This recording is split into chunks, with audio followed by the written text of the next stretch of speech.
Hi అండి, నేను మీ recipe Rambabu. ఈ వీడియోలో చికెన్ కీమా ఎలా తయారు చేయాలో చూపిస్తాను. చాలా టేస్టీగా ఉంటుంది. మనకి మటన్తో కైమా చేస్తే ఎంత టేస్ట్గా వస్తుందో అదే టేస్ట్ వచ్చేలాగా పక్కా కొలతలతో క్లియర్గా ఎక్స్ప్లెయిన్ చేస్తాను. స్కిప్ చేయకుండా చూసి ట్రై చేయండి. మంచి రెసిపీ మిస్ కాకండి. ముందుగా ఒక 300 గ్రాముల చికెన్ని కైమా కింద కొట్టించేసుకొని శుభ్రంగా ఉప్పు నీళ్ళల్లో కడిగేసి ఒక బౌల్లో తీసుకొని దాంట్లో పావు టీ స్పూన్ పసుపు, కారం 2 టీ స్పూన్లు, కారం మేము ఎక్కువ తింటాం కాబట్టి 2 టీ స్పూన్లు వేస్తాం. మీరు తక్కువ తినలేదైతే 1 టీ స్పూన్ వేస్తే చాలు. ఉప్పు 1 టీ స్పూను, అలాగే మిరియాల పొడి 1/2 టీ స్పూను, ఇంకా చికెన్ మసాలా 1 టీ స్పూను, అలాగే గరం మసాలా 1 టీ స్పూన్ వేసుకోవాలి. ఇవన్నీ టీ స్పూన్లు అండి, కన్ఫ్యూజ్ అవ్వకండి. అలాగే 1 టీ స్పూన్ అల్లం వెల్లుల్లి ముద్ద. ఇక్కడ 3 టేబుల్ స్పూన్స్ దాకా పెరుగు వేసుకోండి. పెరుగు నీరు లేకుండా, మీరు ప్యాకెట్ పెరుగు తీసినా గడ్డ పెరుగు తీసినా వాటర్ లేకుండా చూసి వేసుకోవాలి. ఇప్పుడు ఇవన్నీ వాటిలో అవి కలుస్తూ ముక్కలకి కూడా బాగా పట్టాలి. అలా అవ్వాలి అంటే ఒక 3 నుంచి 4 నిమిషాలు శుభ్రంగా కలిపేసుకోండి. గరిట ఉంటే గరిట, చేత్తో దేంతో కలిపినా పర్లేదు. మీకు చివరగా ఇక్కడ వీడియోలో చూపిస్తున్న కలర్లోకి మొత్తం ముద్దంతా వచ్చేయాలన్నమాట. ఇప్పుడు దీన్ని మనం మూత పెట్టేసి ఒక అరగంట సేపు పక్కన వదిలేద్దాం. అరగంట తర్వాత ఒక కళాయి తీసుకొని ఒక 3 నుంచి 4 టేబుల్ స్పూన్స్ నూనె వేసి, నూనె కొంచెం వేడెక్కాక కొన్ని కరివేపాకు రెమ్మలు, ఒక 4 నుంచి 5 వరకు చీల్చిన పచ్చిమిరపకాయలు వేసి వాటిని కలుపుతూ మనం లో ఫ్లేమ్ మీద 1 నిమిషం పాటు ఫ్రై చేయాలి. నిమిషం ఫ్రై చేశాక 2 ఉల్లిపాయలని ముద్ద కొట్టేసి ఆ ముద్దని ఇందులో వేసి దాన్ని కూడా ఒక 2 నిమిషాల పాటు లో ఫ్లేమ్ మీద ఇలా కలుపుతూ వేగనివ్వాలి. ఉల్లిపాయలు చాలామంది ముక్కలు వేసేస్తూ ఉంటారు. ముక్కలు వేయద్దండి. ముక్కలు వేస్తే చాలా వరస్ట్గా ఉంటుంది వంటకి.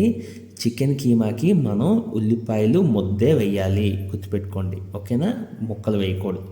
ఇప్పుడు ఆ 2 నిమిషాలు ఉల్లిపాయ కలిపేసిన తర్వాత దాంట్లో కీమా వేసి ఈ కీమా ఆ ఉల్లిపాయ ముద్ద 2 మిక్స్ అయ్యేలాగా శుభ్రంగా కలిపేసుకోండి. మనకి టైం పడుతుంది వంట కొంచెం చేయడానికి, కానీ చాలా టేస్టీగా ఉంటుంది. సో ఆ టైం మనం ఏదైతే స్పెండ్ చేస్తామో అది పక్కా వర్త్ అనమాట. ఇప్పుడు ఉల్లిపాయ కీమా కూడా శుభ్రంగా కలిసిపోయింది కదా, దీన్ని ఇంకో 2 నిమిషాలు ఇలా కలుపుతూ వేయించుకోండి. మనం ఓపిక్గా చేయాలండి ఈ వంట, మళ్ళీ చెప్తున్నాను. అప్పుడే మనకి అసలైన టేస్ట్ వస్తుంది, లేకపోతే అడ్డదిడ్డంగా వచ్చేస్తుంది. ఇప్పుడు ఇంకో 2 నిమిషాలు శుభ్రంగా ఇలా కలిపేసుకున్నాం కదా, ఇప్పుడు దీన్ని కళాయి అంతా స్ప్రెడ్ చేసుకొని ఇప్పుడు ఈ చికెన్ అంతా మునిగే వరకు వాటర్ వేసుకోవాలి. తూచాగా చెప్పాలి అంటే ఒక 100 ml వాటర్ వేసుకుంటే సరిపోతుంది 300 గ్రాములు ఇప్పుడు మనం తీసుకున్న క్వాంటిటీకి. లేదు మీరు ఎక్కువ తీసుకున్నా సరే ఆ కీమా అంతా మునిగే లెవెల్ వరకు వాటర్ వేస్తే చాలు. అప్పుడే మనకి లాస్ట్లో థిక్ కన్సిస్టెన్సీ వస్తుంది. మీరు ఎక్కువ వాటర్ వేస్తారనుకోండి మరి చారులాగా అయిపోద్ది, బాగోదు. సో ఆ కీమా మునిగేంత వరకు వాటర్ వేసి దాన్ని ఇలాగ ఇంకో 2-3 నిమిషాలు కలుపుతూ, ఇలా ఎందుకంటే కలపాలి, ఈ కీమాలో ఉన్న సారం ఆ నీరుకు కూడా పట్టాలన్నమాట, నీరు సపరేట్గా ఉండిపోకుండా. ఇలా 2 నిమిషాలు కలిపేసి అవి కొత్తలు ఆడుతుండగా మూత పెట్టి ఒక 7 నిమిషాలు ఉడకనివ్వండి. 7 నిమిషాలు మీరు తీసి చూస్తే మీకు ఆ నీరు కూడా ఇంకిపోయి ఉంటుంది, వాటర్ మిగిలింది ఆయిల్ మీద తేలుతూ ఇలా సపరేట్ అయి ఉంటుంది.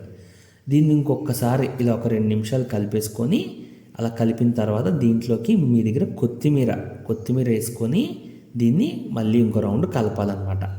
కొత్తిమీర లేకపోయినా పర్లేదు, ఉంటే మాత్రం వేయండి. మంచి స్మెల్, మంచి టేస్ట్ కూడా యాడ్ అవుతుంది అనమాట ఈ కీమాకి. ఇంకా ఫైనల్ టచ్ అదిరిపోయేలా ఉంటుంది కొత్తిమీర వేస్తే.